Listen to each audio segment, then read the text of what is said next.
Hi. Here at Sacramento Suburban Water District, we're dedicated to delivering a high-quality, reliable, safe supply of drinking water.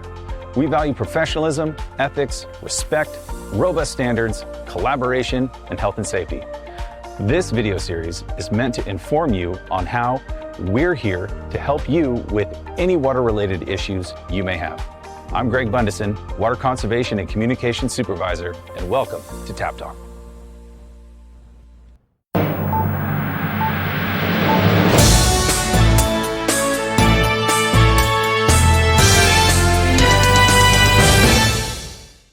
Okay, so welcome.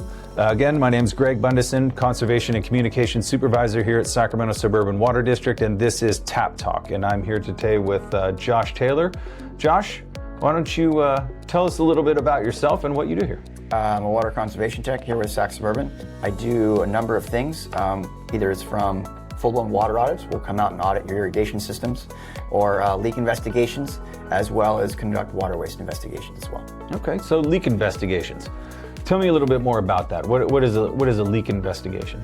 A leak investigation is where we actually go out to your residential property and look for leaks that you may have within your property. Okay, and how would you be able to tell if I had a leak? Well, our meters have capabilities of reading hour by hour, so we actually use that data.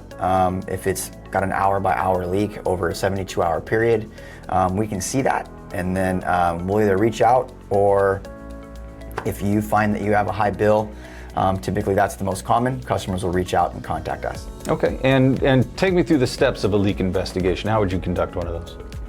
First, we'll come out to your property, we'll use the meter, we'll just verify everything, and then we start with the outside, at least I do anyway, start with irrigation systems, then we work to the swimming pools. Swimming pools are notorious for leaks as well, and then lastly, if we don't find anything on those, we'll work to the toilets.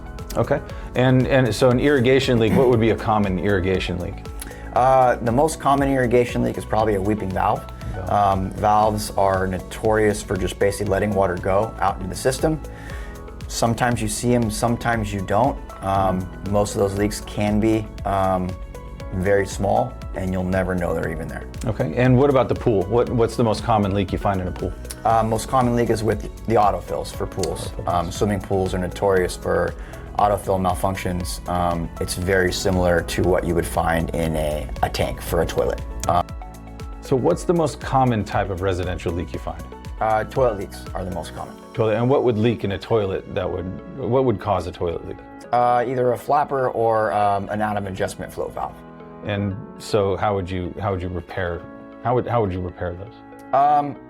The float valve you can adjust with a set screw on it for most of them, and then a flapper, typically you just cruise it onto a hardware store and grab a very generalized flapper, a universal flapper, either a 2-inch or 3-inch, depending upon what size you have, and just install them. They're fairly easy to install. Okay, and how would I know if I had a leak in my toilet? How could somebody check for a leak in their toilet?